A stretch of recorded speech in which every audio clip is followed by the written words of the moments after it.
Perhaps one of the biggest questions that we wrestle with our entire life is, what is the purpose for my life? Is there really a purpose for my life? And if so, is it even possible to know, to discover what that purpose for my life is? Well, today we're going to be going after 10 key steps that indicate that you are on your path to your purpose. So, first of all, let's start with, what is purpose? Purpose is the intent for which God made you. There's something that God had in mind when he created you. I love that. In fact, in front of me, I have one of my favorite verses. Maybe you're familiar with it, maybe not. It's Jeremiah 29:11. I'm going to read it right out of my Bible. It says this: "For I know the plans I have for you, declares the Lord. Plans to prosper you, to not do you harm, to give you a hope, and then a future." I'm going to read that again. Plans to prosper you, to give you a hope and a future, not to do you harm. Plans to give you a hope and a future. What a wonderful thought that Creator God actually has a plan and purpose. So, step number one, I would say, do you believe, are you willing to be open to the idea that your life is not by some random circumstances, that it wasn't just by coincidence, that perhaps there is a God, and if so, he has a plan and purpose for your life? One of the steps that I've discovered is the idea of being open to the reality that God actually has a plan for your life. Don't resist it, get in flow with it. How do we go about doing that? I think about the word submit. Submit means come under the authority of. So I would say an indication that you are on your path to purpose is going to be, are you at a spot in your life where you're willing to say, God, you're God, I'm not. I'm open to this idea that you actually have a good plan for my life, that you created me intentionally. I'm not a mistake. Even if my parents didn't intend for me to be here, maybe somebody feels like they're an accident or whatever the story is. Are you willing to believe that God actually has a plan and purpose for your life? And are you willing to submit, come under the authority of God? And for me, simply what that looks like is this: God, you're God. I'm not. I don't have to be God. You have a plan for my life. Will you begin to reveal to me and show me what your plan and purpose is? So really, it's a posture of the heart, an attitude and approach to God, a willing to believe that he does have a plan and purpose for us. Maybe you find yourself at a job. Maybe you've been a service provider, whether you're a business owner or an employee or whatever that looks like for you. Maybe you've reached a spot in your life where you're starting to ask yourself some deeper questions. For me, it felt like this: is this it? Is there more? Is this all that life really has? I'm thinking about a buddy of mine, Brian Bowers, who recommended the book The Second Mountain, where really it's going from success, that's all about me and my achievements, to significance, which is all about others and helping them get to where they want to go and serving others. Maybe you're at a spot where you're phenomenal at what you do, and yet you have an internal God-given frustration knowing that there has to be more. Another indication is you're starting to ask yourself, like, what am I really living for? What is my driving force? What's going on inside of me? And again, you're starting to ask yourself maybe some different questions. That could be an indication that you are on your path to discovering God's plan and purpose for your life. Another thing is just the question I think we all wrestle with from time to time is like, what am I here for? I remember turning 40 years of age about 2 years ago or so.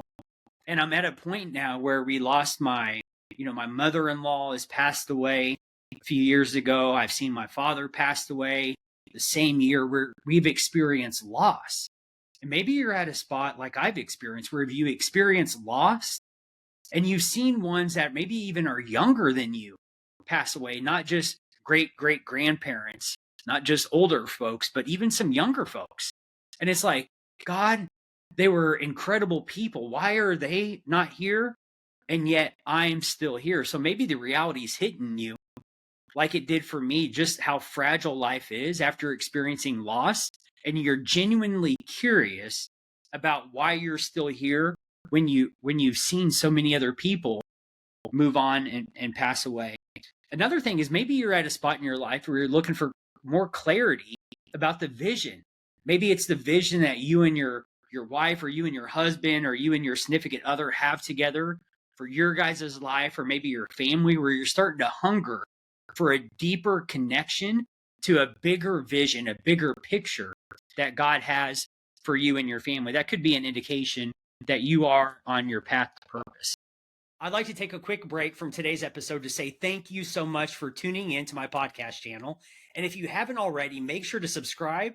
And if today's episode is adding value to you, go ahead and hit that thumbs up button. By the way, I released my first book. It's called The Path to Purpose: How to Fulfill and Discover Your Life's Purpose. And so I've had many people do book studies. I've had people meet from across the nation on Zoom together for multiple weeks to go through the book, to learn together, to grow together. And so I'd encourage you to grab a copy for yourself, grab a copy for a friend, launch a book study, grab a copy for your whole office, whatever you'd like to do. I'll include the link where you could order your copy today in the comments below. Now back to today's episode. When it comes to the pathway to discovering the purpose for your life, I think a big step of it is realizing that it's a journey. It's not a destination. So this idea that somehow we arrive at this spot where we have it all figured out and everything's polished and perfect, that's not reality. My mental reminder of this is that I'm a human being having a spiritual experience, and I'm on the journey of forever becoming, meaning that there's no arrival. I love this C.S. Lewis quote that you can't go back and change the beginning, but you could start today and change the ending. Because sometimes when we have experience in life, we could look back and we could see the boneheaded decisions that we've made, and we could start having regrets, right? Things that we wish we would have done differently. Do we have them? Sure, we all probably do, if we're being honest. And yet, one of the key steps in order to move forward to God's plan and purpose with your life is we have to be willing to get unstuck, meaning stop focusing on the past events and start believing that the best is yet to come. Let go, because you can't go back and change the beginning. We can't undo any of that. The only thing that we could do is learn from it and keep moving forward. So I remember back in 2019, at this point, I was a young CEO of a real estate office, Keller Williams Southland in Raymore. I had a real estate team. And looking back, I was at a spot where I was just thriving. Business was going well. I had about 119, 120 agents that I was overseeing and leading. I was responsible to the owners and investors of that real estate office, making sure that we're growing in profitability and agent count, all the things were happening. And we just bought our home, actually the one that I'm sitting in now, on 5 acres, and we love it to this day. And we just closed on our house. And, you know, if you look at the Christmas card from that year, or if you're just from the outside looking in, you would think all is well, right? Have a beautiful family. We live on a property that we've dreamt about. In business, I'm achieving the things that I set out to achieve. Yet, just being honest with you, it was really the first time in my life where I just became aware at a deeper level that all the external things could be right. All the external things could be good and what I desire. And yet on the inside, I had this feeling of like, is this it? Is there more? Is there something next? And so I had this, not so much of a meltdown moment, but I went to Office Max, and here's what I did. I bought one of those overly oversized notepads, you know, the big ones that you hang up with like a flip chart. That's what it was. And I started thinking about the end of my life. Now, this would have been about 2019, so about 5 or 6 years ago. And I went in my garage and I hung up that notepad, and I started to think about someday at the end of my life. You ever seen it in the newspapers, if those are even a thing anymore? In the newspaper, they had the obituary sections, and it gives you a short biography. Or maybe you've gone to a celebration of life here recently, or in the past, and you know what I'm talking about, where they hand you one of those little brochures where you walk in that give you the flow of the service. And usually there's a spot that's a few paragraphs that tells you about the highlight reel of that person's life. And I started thinking about, man, someday when it's all said and done, what is it? What are the stories that are going to be shared about me? I was in Palm Springs, Florida, first week of December of 2024 with John Maxwell and another one of my coaches, Diana Kokoska. And John Maxwell said a statement I'll never forget. He said, when it's all said and done, they're going to be at your celebration of life and they're going to summarize your life with one sentence. Choose that sentence now. Right. So we're talking about legacy. What are the values that you represent? What are the beliefs you represent? What's been passed down from one generation to another? And so for me, I got to this spot where all the external things were wonderful. And yet on the inside, I was ready for a change. And so what I did, here's exactly what I did. I wrote out some key areas of my life. I started with my spiritual life. When it's all said and done, what's the legacy? How do I want my spiritual life to look at the end of my life? And then I thought about my physical health, right? Because the decisions that I make right now, it's not a matter of will they impact me? Without a doubt, they will impact me. I love what James Clear said in his book, Atomic Habits. It's about the only thing that I remember specifically. He said this. He said that each decision that I make is like casting a vote for who I will choose to be in the future. So I started thinking about my health. And at that point in time, I was easily 45, 50 pounds overweight, so in poor health.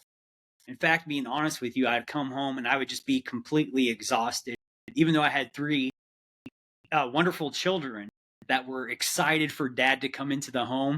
Here's what I did. I would just lay on the couch and I would just be exhausted. Not every day, but too many days. And so I started thinking about my physical health when it's all said and done. What kind of shape do I want to be in? And I took these other key areas of my life. I'm not going to take the time to walk through them. And yet one of the other ones, just not to leave you hanging, is going to be key relationships. What's the quality of the relationships I want to choose to have with those that are the most important to me, starting with those in my household, my wife, Ashley, and our oldest daughter, Shaylee, and Aubrey and Matthew.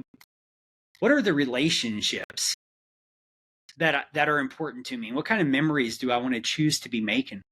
And what was fascinating is, let's see, the ages, Shaylee, she would have been 15. Aubrey would have been about 12 or 13. Our son Matthew would have been probably 8 or 9 or so. So younger in age, right? All of them are plus 5 years now, or whatever that math ends up being. So I started thinking about, it's like, man, there's a high likelihood that I'm going to be a grandpa, a great grandparent. How am I going to be choosing to show up?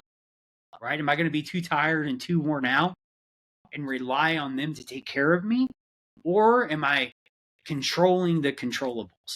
Because we know this, that there's things that happen in life that are outside of our control. We can't control everything, right? At the best of days, I can control myself. And even at times I struggle with that, as I think we all do. The point is it was time to start taking my health and fitness a little bit more seriously, because if I played out another 50 years on top of my current age, the trajectory was not looking well. So maybe you're like me then, where I needed to start making some different choices with my health, because those were going to impact my relationships. So one of the questions that you may start thinking about as you think about your legacy is, what impact are you going to make? What's the eulogy? I've had friends, I haven't done this specifically where I hit the record button and I talk into the camera and I give my own eulogy. And maybe that's a next step for you. It's beginning with the end in mind. And I think sometimes that if maybe we feel like we're at a crossroads where we're moving into a different season, or we're moving from success that's about me to significance where it's about serving others. where maybe we need to envision the future, begin with the end in mind, and we just need to think bigger, meaning go all the way to the end when it's said and done, and think about the life that we intended to create so we could start making those micro adjustments now. I'm reminded about how my wife Ashley and I met 23 years ago working at a grocery store called Sunfresh in Grandview, Missouri, of all places, and which is a small suburb of Kansas City if you're not familiar with the area. And I have a point with sharing this story, and I want to highlight the point. Maybe you're at a spot where like the circumstances you're not excited about, where maybe you even have like, how did I even get here? Maybe that's why you clicked on this video about purpose in the first place. I have a fun story. And the story is 23 years ago, I started working at a grocery store because I got fired from working at Hobby Lobby because I lied to my boss. Now I was a senior in high school, so this has been many years ago. And yet I got fired on a Friday when I went into Hobby Lobby to work. And I lived with my grandparents at this time. And my grandpa, he had one rule. And it was this: Chris, if you want to have a car, you have to be able to have a job so you can pay for your insurance and gas. Pretty fair. And so I thought, hey, it's Friday. My boss, he told me, you're fired from Hobby Lobby. I'm just going to go hang out with my buddy Josh all weekend and go have a good time. And that's exactly what we did. And so you could imagine with a grandpa that had one rule: have a job. By the way, a good next step maybe is to have a job. It's pretty simple. And yet I think sometimes in listening to people, I'm also I have a real estate business. I do coaching and consulting. And then also I'm a chaplain. I think this is my third year being a chaplain, and it's amazing to me about how much of a struggle it can be for people to actually have a job. And it's like, how come you don't have a job? Well, I don't want to work there. And I'm thinking, okay, so you're choosing not to have money roll in because your pride is not allowing you to work at a grocery store or McDonald's. Like, I understand that may not be a spot that you want to work long term, but it seems like getting some income rolling in would be a whole lot better than not. And so, back to the working at Sunfresh and my grandpa's rule. My brother worked at Sunfresh, my younger brother Josh, and so I went to Monday rolled around. I thought, oh crap, I need a job, and so I went and I applied at Sunfresh. And long story short, I would meet who would become my wife, mother of our 3 children, and that's been 23 years ago. So it's what's the point of the story, Chris? The point is this: that you may be pleasantly surprised if you find yourself not in ideal circumstances, even if they're your fault. Sometimes, I would say oftentimes, we don't know if circumstances are good or bad until we get further down the road, meaning some life goes on and we can look back, because who would have ever thought getting fired would lead to me meeting my wife, Ashley, of 23 years now. So the last point, as far as embracing the journey, is to go a little bit deeper than just a funny story about getting fired because of a bonehead lie back when I was in senior in high school. I'm thinking about Viktor Frankl. He wrote a book called Man's Search for Meaning. Man's Search for Meaning. And it's one of my favorites because you talk about somebody that was in circumstances that were way beyond his control, that by no means did he deserve. I'll let him tell this story. And yet my point in bringing up Viktor Frankl and Man's Search for Meaning, imagine this. He was a doctor and he found himself in a concentration camp. I believe it was day 1. He saw his wife get executed. He started studying people. And even though his whole family, he was a doctor, very successful at his career, he saw his loved ones die. He started figuring out, he started doing what he did best, which was studying people. And he got curious and he said, what is it that causes some people to live and other people, they just lay there and they give up and they die? What was the difference? And there's one thing that he discovered. The people that somehow survived, they had a hope for the future. meaning that they believed in their heart of hearts that their current circumstances they were not at the end of the road, that somehow it was going to work out and they were going to be set free. And that very belief was one of the key reasons why Viktor Frankl survived, wrote a book about it, went on to reestablish his family. He has a beautiful story. And so maybe you're at a spot where you find yourself wondering, how did I even get here? I would encourage you to maybe lean into Viktor Frankl's story and trust that even if circumstances are not ideal, things are going to work out and everything's going to be okay. The next is the first step is really embracing this idea that life is a journey. Don't be destination minded. Embrace that life is a journey. Come under the authority of God. Be willing to say yes to your purpose, even without understanding exactly what you're saying yes to. It's trusting God. So next is going to be, I am taking responsibility for my life. And I love this John Maxwell quote. The greatest day in your life is when you take responsibility for your attitude. That is the day that we truly grow up. I mentioned my real estate business. One of the things that I did is I had a circle mirror, because I had a circle mirror behind my office door that you could only see when the door was shut. Why did I have this mirror? Because I jumped in. I hired John Maxwell as my coach in 2016. By the end of 2018, I graduated in Orlando, Florida, with thousands of others across the world, like 20 or 30,000 people. It was a phenomenal experience. And so one of my main takeaways from all of this training with John Maxwell and his wonderful team and all of the books and everything I learned from John Maxwell, the reason I had the mirror in my office was this, that if at any point in my life I didn't like how things were going, I could go look in that mirror and take it up with the person that was responsible for it, which was, guess who? Me. It was me. So one of the key things I learned from the thousands of dollars, I'll save you the money, right? One of the key things I learned from John Maxwell and the thousands of dollars I invested in his coaching and mentorship in 2016 was, don't be a victim. Take responsibility for my own life. What is a victim? Well, a victim looks like this, pointing to external circumstances. That's where I'm blaming others, that it's always somebody else's fault. Never owning up to what I did, right? Just victim is basically always pointing and blaming others for my lack of being who I desire to be and getting what I desire to have. It's victim, blaming others, right?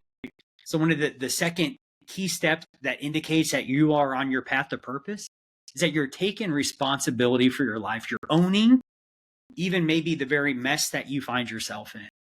Maybe you're not in a mess. Maybe all is well once again. You're thriving in every area and yet you feel unfulfilled. It's about taking responsibility.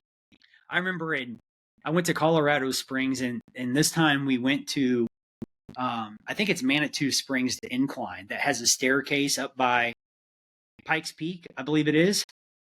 Cool little area outside of Colorado Springs. And we're going up the switchbacks at Pikes Peak. And my father-in-law's there. The kids are with us. My wife is there, and we're having a good time. And I tell him, I said, hey, let's take in the view, right? Because you could turn around and kind of lean over the wood railing and look out, and the view is amazing. You could just see everything. But the reality is I didn't want to take in the view. I couldn't catch my breath. I needed to slow down.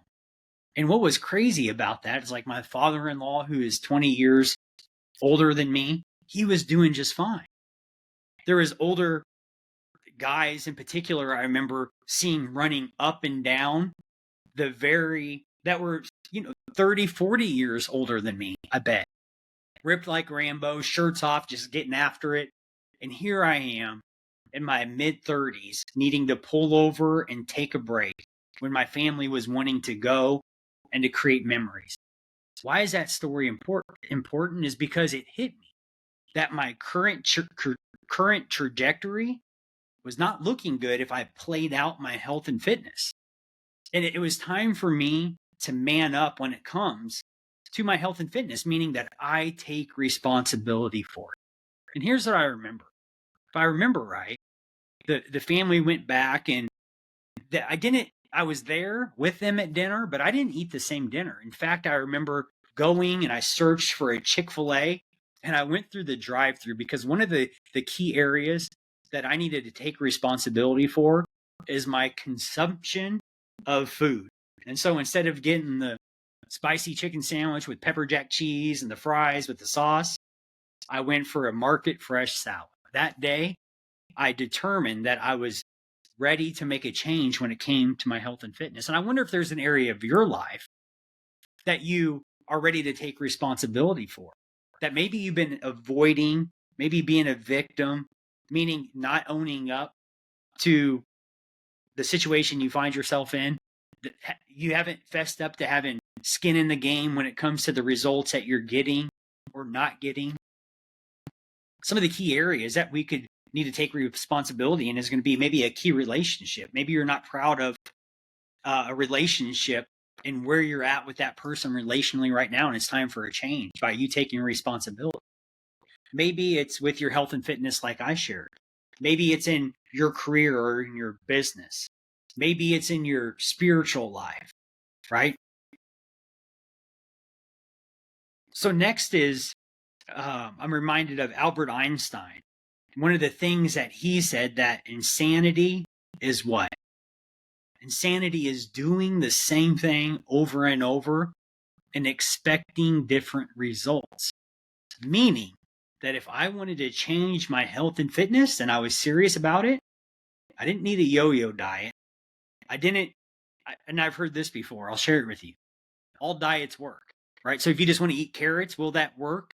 Yeah, I guess. All diets work. How can you stay consistent with it? Consistency is key. So if I'm not insane, which I know you're not and I'm not, I can't keep doing the same thing over and over and expect a different result. I need to do what? I need to do something differently. Maybe it's time for you to do something differently. It was time for me. And part of taking responsibility is learning from our mistakes. In fact, one of my coaches, I was in Atlanta for something called coaching skills camp. And one of the things that I learned is you don't get to move forward in life until you learn the lesson. It reminds me of, in the Bible, one of my favorite books, where God's people found themselves wandering in the desert for 40 years, not being in the promised land flowing with milk and honey. Because of why? Well, there's a few reasons. One of the reasons was their unbelief. They weren't willing to learn the lesson and move forward. And so one of the ways that we can take responsibility for our life is learn the lesson. Like, write it down, write the lesson down, because when you write the lesson down and you learn that lesson, you actually get to move forward. And then once we start taking responsibility, we start making deliberate choices. Don't change everything. Just start with changing one thing. We'll talk more about that later. It reminds me of Darren Hardy's book, Compound Effect. It's the little things done over time that will cause you to win. I teach this all the time in business, because one of the things I've discovered, there's not just one big thing that you do in your business that somehow sets you apart. It's all of these small things, meaning it's the handwritten thank you card. It's the happy birthday card. It's the monthly mailer. It's the quarterly phone call. It's all of these small things, yet insignificant by themselves. All of the things compounded over time can make a significant difference. And so really, responsibility, it starts with taking responsibility is all about taking responsibility for where you're at, not being a victim, being responsible to yourself about where you're at. And it's really self-leadership, leading yourself well, leading yourself at the next level. So the next key that indicates that you are on your path to discovering purpose for your life is this, that you're starting to envision the future. Maybe it's the first time you're starting to dream again, meaning that you think about some point in the future and you start to use your creative mind to envision a life that you're proud of, a life of impacting others for the better. I'll share this with you. Purpose is when you know and understand what you were born to accomplish. Vision is when you see it in your mind and you begin to imagine it. And that's by one of my favorite authors, Miles Monroe. I remember there was a gentleman out in Nashville. His name is Paul Teller. Shout out to Paul. I interviewed him in one of my podcasts. So you could go find Paul if you want to meet my buddy Paul. And I remember one time I directly reported to Paul, and he shared that he's been working on his mission statement about like his purpose for life, and he shared it so concise and briefly, and I was just taken back by his level of clarity about what he believed was his purpose for his life. And it really challenged me. It challenged me because I never really put that much time and intention thinking about what is God's plan and purpose for my life. Sounds wonderful to think about and to discover, but I never really invested the time to take it seriously. And yet I was really challenged by Paul and his level of clarity. Also, I was encouraged knowing that I know Paul pretty well. I see him at least 5 days a week, and he's a guy just like me. And that surely if God will reveal his purpose for him so clearly, that surely God would do the same thing for me. And so I started really taking this idea of envisioning my future and really starting to ask myself some different questions about God's plan and purpose for my life. And so I started to form a purpose statement. And for me, where I'm at with that, it's morphed and evolved over the years, as I'm sure yours has as well. And for me, my purpose is to encourage and inspire and challenge people to pursue and discover their purpose. By the way, what am I doing here today? I'm walking in what I believe is my purpose, challenging you, encouraging you, inspiring you to pursue God's plan and purpose for your life. So I'm doing what flows naturally from me and my area of gifting right here with you. And I'm curious, what city are you in? What country are you in? Put in the comments below wherever you're watching. I would love to hear from you. I'm in Kansas City, Missouri, which is almost dead center in the United States.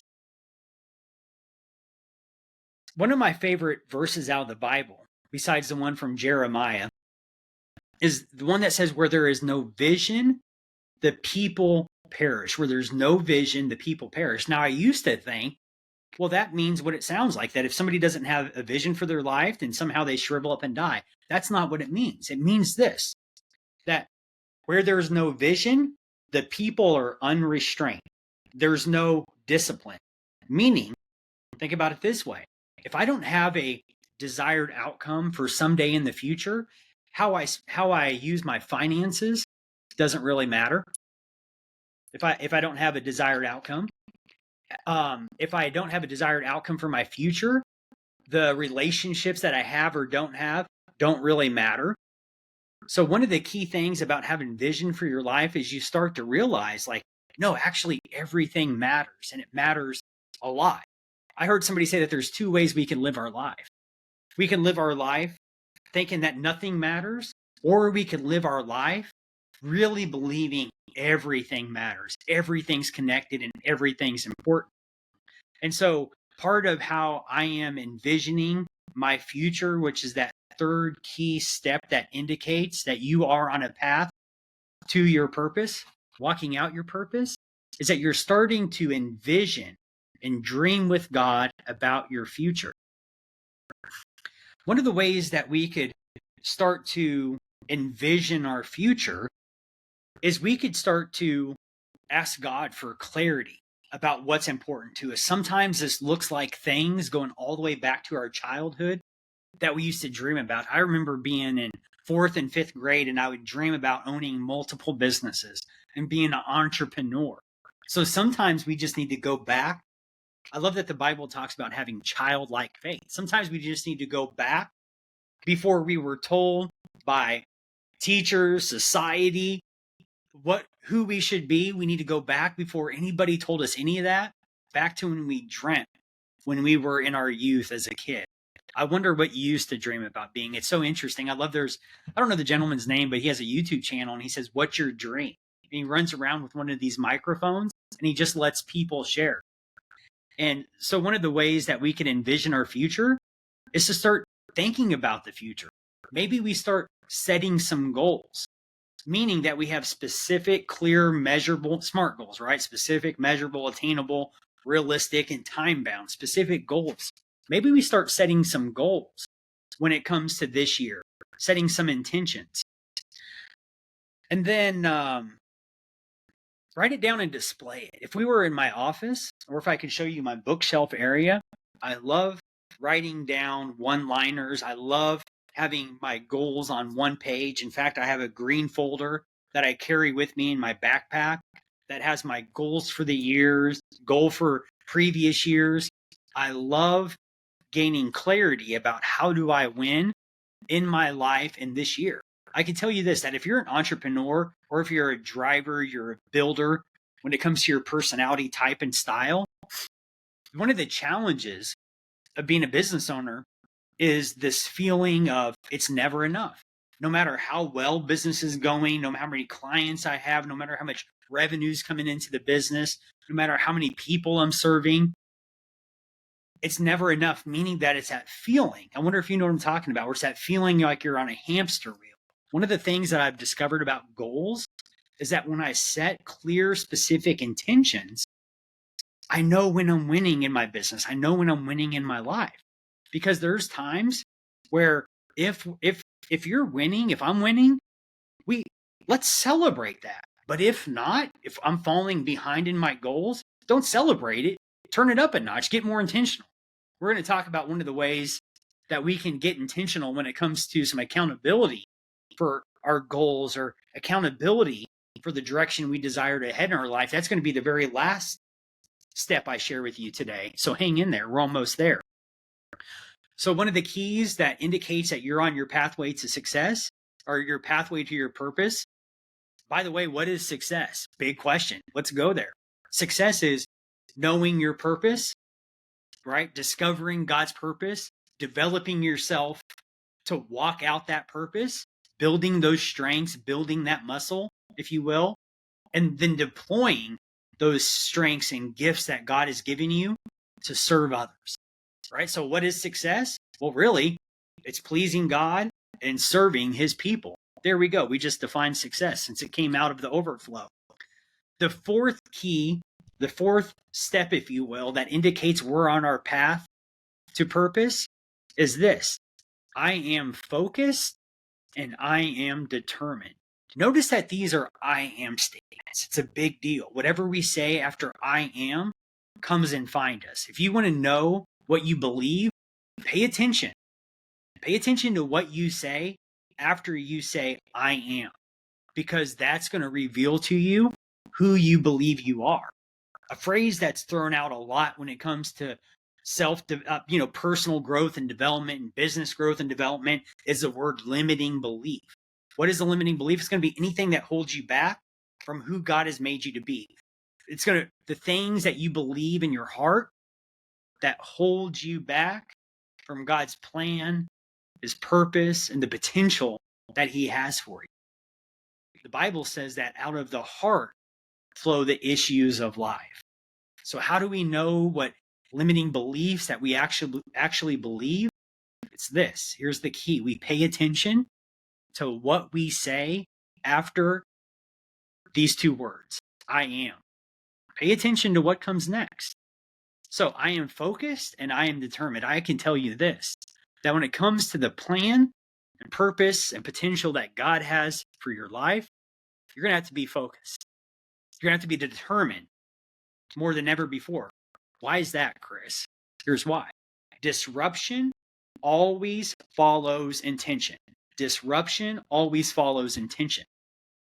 I remember one time I was excited about this business meeting headed up to North Kansas City. pumped about it. I was going to be there 15 minutes early. Guess what happened on the way there? Hit a pothole, got a flat tire, never made it to the meeting. Of course I didn't. It was significant.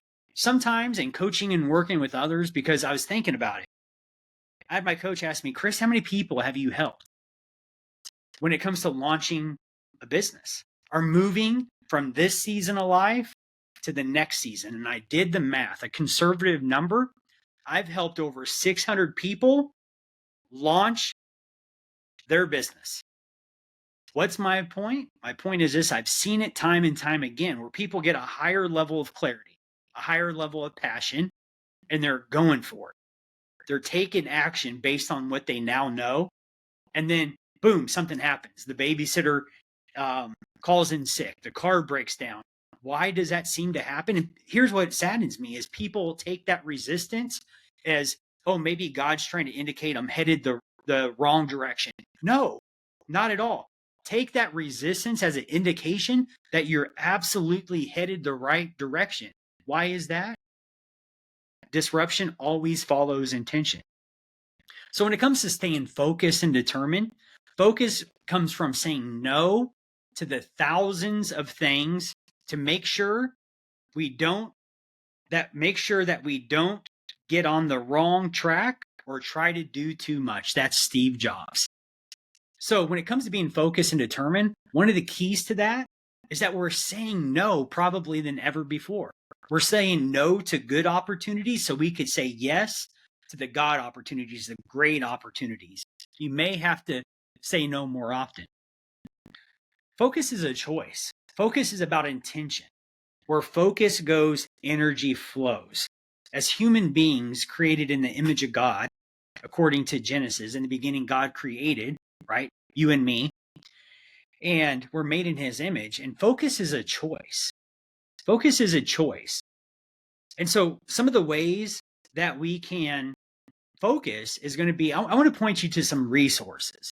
Because when I say build a bunker, what I'm actually describing to you is one of my favorite books on productivity about focus. In fact, it opens with this, the Chinese proverb about two rabbits. If you try to chase two rabbits, what happens? You catch neither. So sometimes, about all the time actually, we need to eliminate some distractions. We need to build a bunker, meaning that we have an area designated to productivity and that we time block. There may be some skills that we need to learn. I know I did. I needed to learn how to be focused because like what's common, especially being an entrepreneur, like being focused is a superpower. What do I mean by that? It's not going to happen without two things, intention and attention. Whatever we start to focus on as human beings made in God's image, we usually start to improve it. Meaning that if I'm working on health and fitness, man, I'm stepping on the scale every morning. I remember a time where I needed to level up when it comes to my financial understanding of wealth building and creation. And one of the things that I did that I created the habit of logging into my Bank of America app every day and just looking at my money every single day, just like with my health, stepping on the scale every day. So what's my point in sharing that is oftentimes as human beings, once again, wherever we start to give our energy and focus to, usually we start to improve whatever that is. And I'm reminded that life is a marathon. It's a journey. It's not a sprint. I've ran several marathons, very few sprints. With marathon, what do I mean by that?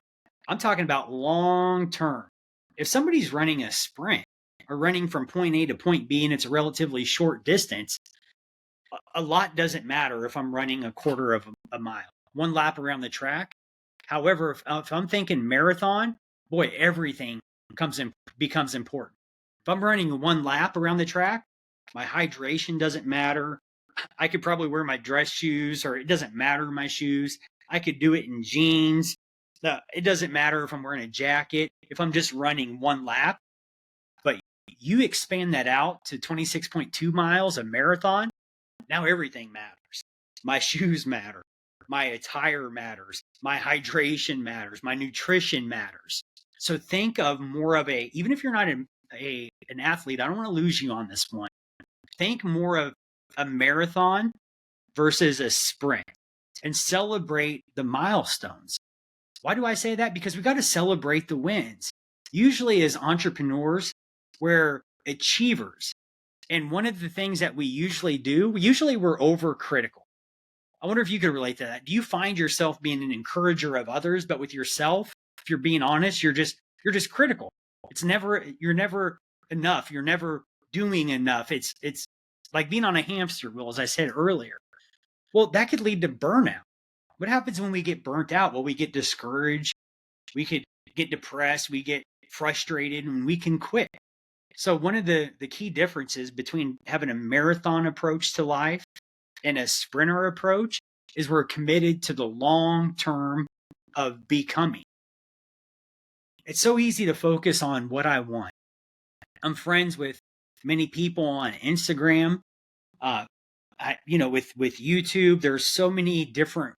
Now we live in a time where there's access to so many people and so much information. It's amazing to me. I clicked on one ad because somebody I know on social media is doing a retreat at the Ritz-Carlton. And now Ritz-Carlton is following me around everywhere, and their resorts look absolutely amazing. Why am I talking about Ritz-Carlton? Is because there's a tendency to compare. And what happens when we compare, we could feel like a lesser than. So we don't want to compare. So one of the ways that we could stay focused and determined is, I'll say it this way: don't compare your insides to other people's outsides, because you never really know what's going on behind the four walls. Peace, joy, and righteousness are a gift from God. They're not tied to everything being perfect and right externally. Think about it. The Apostle Paul, he was tortured. Like, all of these terrible things happened, and yet he would be in prison talking about peace, joy, and righteousness through the Holy Spirit. So that's bonus. Here's what I want to tell you: that if you find yourself in a season where you're going to have to level up and being focused and determined, that's going to be a key step in pursuing God's purpose for your life. The fifth one is that you're cultivating positive habits. There's so many books and great resources like Darren Hardy, The Compound Effect, The One Thing by Gary Keller, Habits. There's something called habit stacking. I want to share this with you. The secret of your future is found in your daily routine. The secret of your future is found in your daily routine. That's by a gentleman named Mike Murdoff. Our habits are causing us to become who we're becoming. It's that the James Clear quote from Atomic Habits, that each decision that I make today is like casting a vote for who I will become in the future. One of the ways that we can, I remember in 2019, I hired a gentleman named Zane Griggs. Follow him on social media. He's a stud. He has a channel called Fit AF, Fit After 50. It's a play on words, sharp guy. And he just shares about his lifestyle. And one of the things I've discovered, whether it's somebody that's doing well financially, somebody that's thriving in relationships, thriving in their business, thriving in their health, that there's one common similarity in all of them. What is that common thing amongst them? It's this: they have habits. Habits determine who we're becoming. Maybe it's time that you have a new habit. Sometimes we need to, I love in the book, I think it's just called Habits. Can't remember who wrote it, but there's something called, we don't go from one habit to another. We don't just stop a habit. We could replace a habit. So for example, it reminds me of the story about the smoker. Somebody says, "You want a cigarette?" And they say, "No, I'm trying to smoke. I'm trying to smoke." Now think about that. That's scenario A. What about scenario B? Same thing. Somebody offers them a cigarette. What does person B say? "No thanks, I'm not a smoker." Which one would you be willing to bet on has made the decision? They cut off all other options. They're no longer going back. Decide, right, to cut off, no longer going back. They've made a decision. Sometimes with our habits, we need to make a decision, meaning we don't dabble in it. Our new identity is it's that we have a new identity. I am no longer that. I'm no longer a smoker. I'm no longer you fill in the blank. So it may be time that we define and get clear about our current habits, because with our habits, there are some that are serving you well. In fact, you haven't got to where you are right now without the habits. And yet, in order to get to where God is leading you forward, you may need some new habits. Here's the question: are your current habits currently serving you? It's yes or no. And if not, it's okay. Think you have it. Onward to the new habit. Let's get real clear of what that is. And by the way, when it comes to habits, there's a lot of debate. And, some people say you need 21-day habits, you need 7 days, you need 14, you need 66. Well, how do you know when something's become a habit? It's when you do it without thinking about it, right? It's when I wake up and I just get my gym clothes on without really thinking about it. It's called the unconscious competence phase of learning, meaning we're doing it without much energy and effort. That's how you've known it's become a habit. And here's something to avoid when it comes to habits. And I wonder if you've done this as well. I'm changing everything, meaning that I'm going from being a couch potato that neglects my health to now I'm going to run marathons. I'm going to drink a gallon of water a day. I'm going keto. I'm going to the gym 7 days a week. I find when I go that extreme, rarely is it sustainable. It leads to burnout. It leads to getting discouraged and just giving up. So I think if there were a secret to habit, it would be this: pick one and stick with it long term. Celebrate the wins. If you miss a day, if you fell, it's okay. You only actually fell when you stopped. Just keep going. Get back on it and keep the momentum going.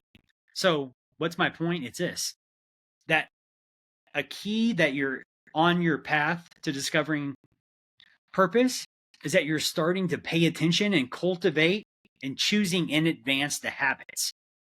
You're choosing habits by design, not by default. The next one, which is going to be the sixth key, is that I am mindful of my thoughts.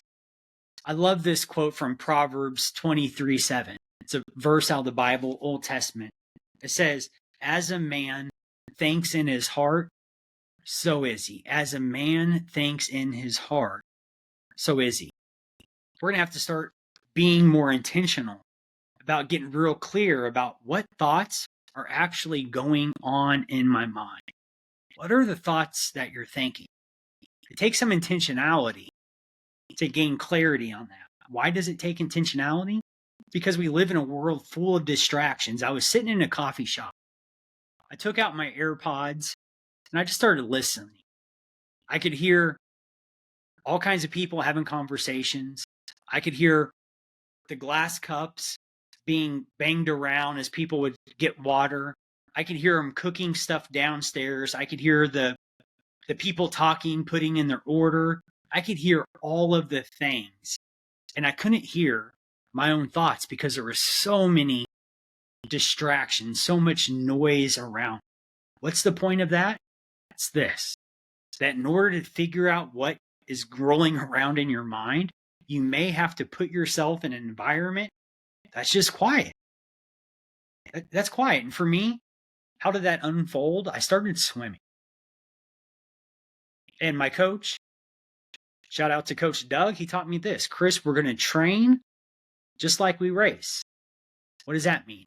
Well, we're not going to listen to music. We're not going to have AirPods in.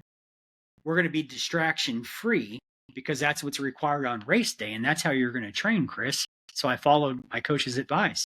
So I started swimming. Well, when my head's underneath water and I'm swimming for 30 minutes, 45 minutes, an hour, I had more time than ever with myself.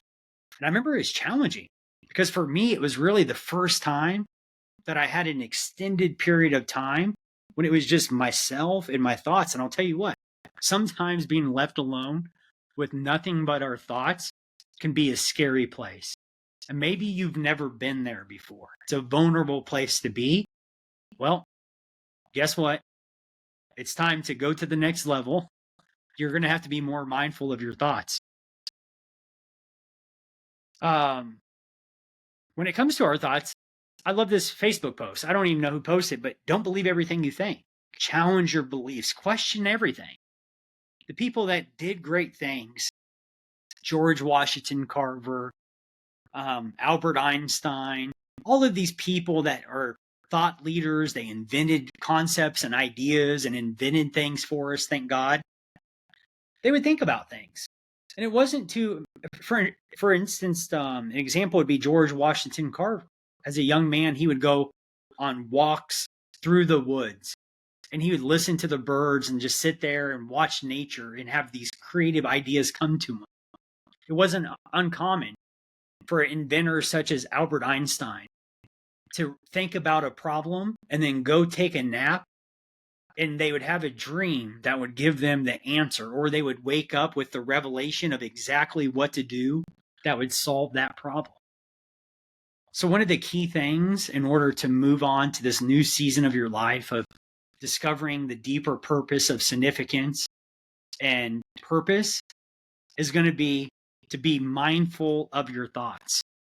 To be mindful of your thoughts. The next one is going to be finding the good in others. Every good and perfect gift is from God. That's in the book of James out of the Bible. I wrote down this. Train your heart and mind to find the good. There's always something to be grateful for. Find the good. Think about this. If you turn on Facebook, you turn on the news, what do they show? Is it good or bad news? No, it's not good news. It's bad news. It's all of the problems, all the chaos, all the wars, all the problems going on. So we have to be intentional to find the good. Isn't it easy, especially with ourselves, to nitpick, find all the problems, find all the areas we're missing the mark, all the imperfections? And then also with others, man, it's so easy the Bible talks about a plank in my own eye and then not paying attention to that and going after having a piece of sawdust in their eye and me having a wooden plank in mine and paying attention to them and not me. Point is that it's easy to be critical of others. It's easy to be a critic. Don't be a critic. Nobody wants to be. It's the book, John Gordon, Energy Bus, Energy Vampire. Some people walk into a room and light it up. Other people, they light up a room and they walk out of it. We don't want to do that. We want to light up a room when we enter it. We want to turn the thermostat, if you will, up to a higher level of energy. Why is that important? How do we know what kind of energy we're putting out? We attract the kind of people that we are, not the kind of people we want. So if you're surrounded by a bunch of negative Nancys, sorry to any Nancys watching, but if you're surrounded by people that gossip and that a lot of negativity, well, like attracts like. So one of the key indicators of whether we're focusing on the good or all the problems, what kind of people? Are you surrounding yourself with people that are grateful, positive, energetic people? Or are you surrounded with people that are talking about problems and the news and discouraged, defeated, depressed? No, we want to search for the good. This could be some work. Every good and perfect gift is from God. Therefore, if we could find the good in others, good in the world around us, potentially we can find God at work. I would actually say if it's significant, good things, not just a chocolate cookie, even though those could be good, if we find character qualities, significant things that are good, I would say it's always God at work. Let's see. I remember I'll share a family tradition. That's where I'll go next. It was a few years ago. I think it was 2021. My grandma came over and we had family members over for my birthday. And we went around. It was my turn to be what we call the hot seat. What's the hot seat? It's where it's your birthday and everybody that's there at the dinner or the celebration goes around and shares what they love and appreciate about you. It's one of my favorite things. And this year, 2021, my grandma shared about me and it was beautiful. She talked about how she loves my intentionality of being a father. And she went on about that. Looking back, I wish I would have recorded it because little did I know that would be the last time I would have my grandma physically here on this earth celebrating my birthday. She passed away, 5 or 6 months later. What's my point? It's this. Don't take the relationships, the people, the good in your life for granted. It's one thing, because sometimes it's like, okay, yep, I'm thankful for that person. Well, that's better than not being thankful. But you know what's next level? You open up your mouth and you actually tell that person why you love them, why you appreciate them. That's when when you put that good out there and it's going to do good, man, that's next level. That's when it really begins to bless others. So I can tell you this, one of the keys, or the steps, if you will, that indicate that you're on a path to discovering your purpose, it's going to be you're starting to focus on finding the good in yourself and in others and the world around you, and letting them know it, not being secretive about it. We have two more. Thank you for hanging in there. And the next one is going to be I am embracing courage. In order to pursue God's plan, purpose, and potential for your life, you're going to have to be, I bet, more courageous than ever before. I love this quote. It says, I know I'm on the right path because it stopped being easy. A few years ago, I was training for my first Ironman. It was a triathlon, Chattanooga, Tennessee. Shout out to Doug, my coach, and Dan Grebe, my wife, for being there. I was starting to train for 144.6 miles in one day, back to back, nonstop, no breaks. By the way, I did it. And incredible day. But I remember there was a day I was training all by myself, which was not uncommon, in preparation for this race, these 144.6 miles. It was a hot summer day. And I had a 100-mile bike ride to do around a lake called Longview Lake. If you're in the Kansas City area, you may be familiar with that. It's rolling hills, it's hilly. And I'm on that 10-mile loop doing that route 10 times, essentially, 100 miles. And then after that, get off my bike, put on my shoes, grab my water bottle, hydrate, and run a 10K right off my bike. And I think that was about 6 or 7 hours straight on my bike, no breaks. Get off of it, I start my run. And I've done this run many times. I run through a subdivision, smoking hot day. And I got to a spot where my stomach was hurting bad. And I started to question everything. I started asking myself this: is it worth it? Why am I doing this? If I quit right now, nobody'd ever know. It's just me. Nobody's going to know how many miles I did. Why bother? This is too hard. I started really questioning everything. Why is this important on the path to discovering your purpose? Is because you will get to a point. So it's not a matter of if, it's a matter of when. You will get to a point where you question everything. Is it worth it? This is not easy. This is hard. And I would tell you this: you know you're headed the right direction when it stopped being easy. If it were easy, everybody would do it, wouldn't they? Everybody would do it. So if you're experiencing that resistance, once again, keep pushing through. Don't give up. Win the day. Win the day. That's why I tell myself, win the day. You know what I did? I won the day. I finished my workout just like I told my coach I would. By the way, he would have known about it because I had a Garmin watch on. The Garmin tracks everything. He would have known. And yet, more importantly than him knowing, I knew.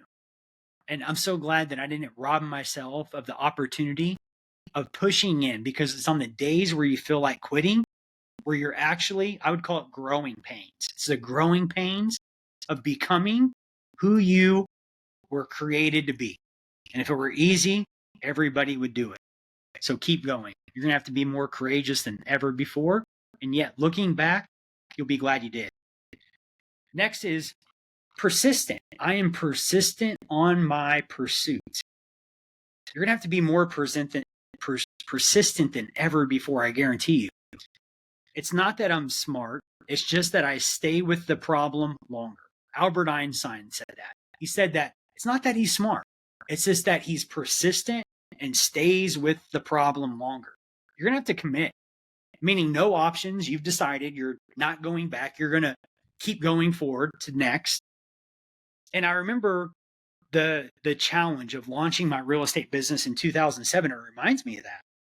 Where, I mean, what was going on in the world in 2007? Think about that. United States, were people getting into the real estate business or leaving the real estate business, you think? It's when the crash was going on, the economic downturn. What were the subprime loans, the bad loans lenders were making, the unregulated financial regulations, right? They were lending money to anybody that could fog up a mirror, essentially. Some could say, Chris, why would you get in real estate and why would you launch your business in 2007?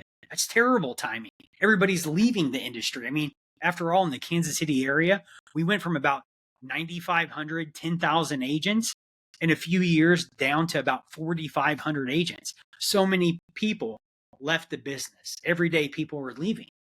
And yet, I'm so glad I launched my business. Sometimes ignorance is bliss, meaning you don't know what you don't know. Clearly, I was 20, 21 years old, 22, whatever I was, and I had no clue about housing, no clue about real estate.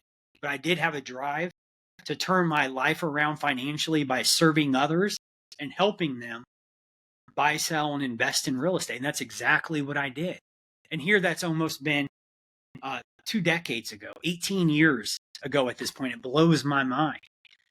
And yet, why am I sharing that story with you? Is because you will have to be persistent.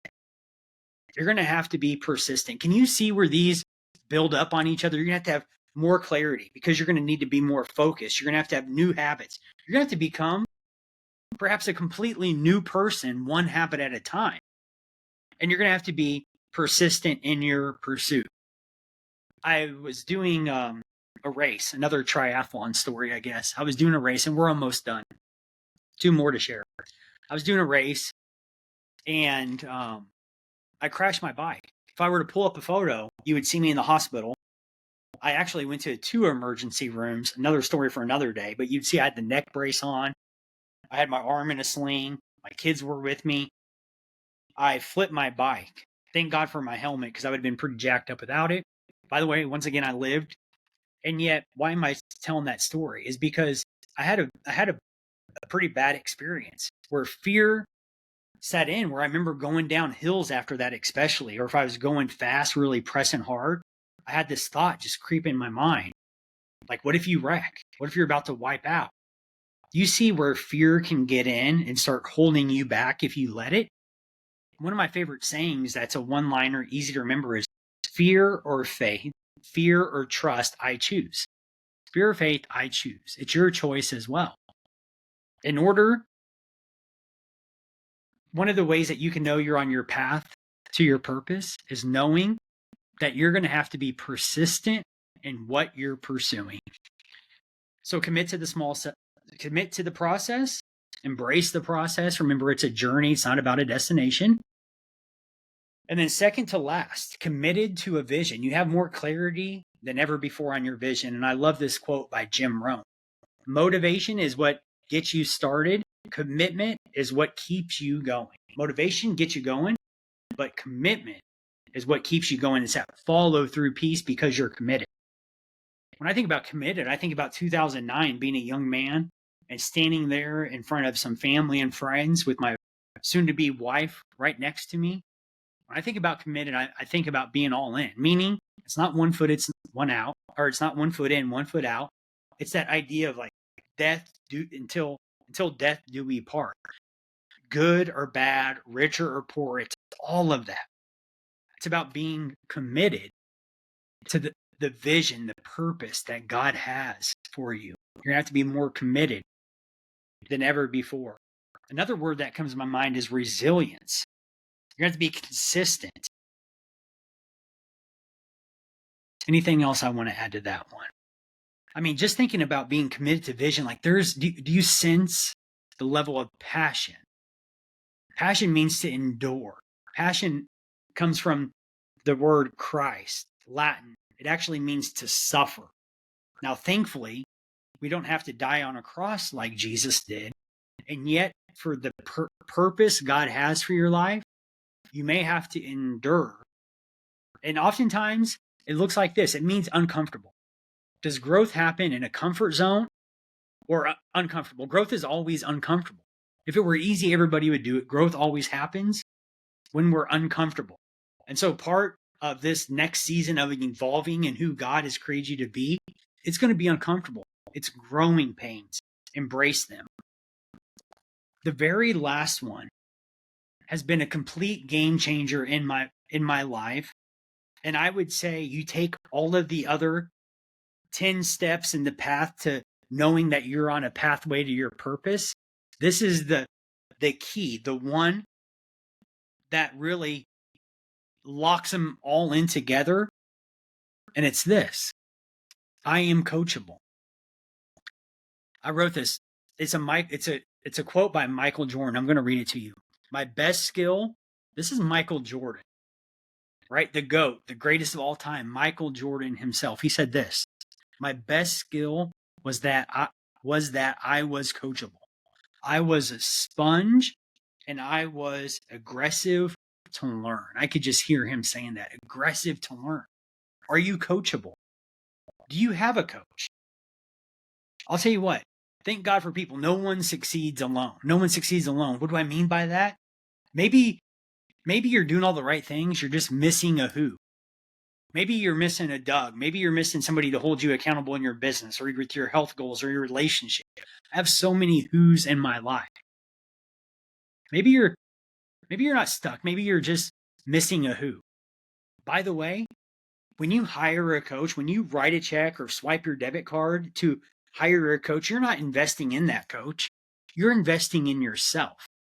And sometimes it can go, in order to go to the next level, this next season that God has for you, that's exactly what you need to do. Is you need to write a check to invest in yourself. You need to bet on yourself at a higher level. What do I mean by that? I mean, you need to hire a coach. Maybe you're just missing somebody. You need to hire a coach. I look back at any time God did something significant in my life that was going to take time and be a process. I've heard it put this way, that when the student is ready, the coach appears. When the student is ready, the coach appears. Maybe you're at a spot where you're ready and you mean it, and it's time to invest in yourself and hire a coach. By the way, at the end of this, you've hung in there. Congratulations on hanging in there an hour and some change. That's impressive. I trust that you've subscribed at this point. I want to end today with letting you know that I am accepting clients from my inner circle, my coaching. Now, sometimes people need help when it comes to coaching when they're launching a business. Other times they're just looking to level up and to surround themselves with like-minded individuals on the journey to discovering God's purpose for your life. And I would not want to rob you by keeping it to myself that I'm here for you. In fact, I'm going to put an application. If you desire to work with me, I would like you to submit your application for consideration, and I'll review it and I'll reach out to you. We could schedule a one-on-one to see if we're a good fit for each other and talk about the details. So I would encourage you to perhaps hire a coach. And I'm going to circle back to what Michael Jordan said, that my best skill was that I was coachable. Not only was he coachable, he says he was a sponge. He was aggressive to learn. Are you a sponge? Are you aggressive to learn? I remember one of the coaches, one of the first coaches I got, complete game changer. Shout out to Rick DeLuca. I was ready and I was the student. And he was my coach. 2015, I was stuck at a certain income level. And within the next 12 months, he helped me more than double my income. And more importantly than the income, he helped me get back nights and weekends for my family. And I'm so thankful. That's been a decade ago. 2015, yeah, been a decade ago. And I think to myself, what would it look like if I wouldn't have been present there with my kids? All those nights and all those weekends, all those sports games, all of those experienced together. What if I never would have gained control of my time back? What if I never would have moved the needle financially? What if I would have just stayed stuck? Would I even be in the industry?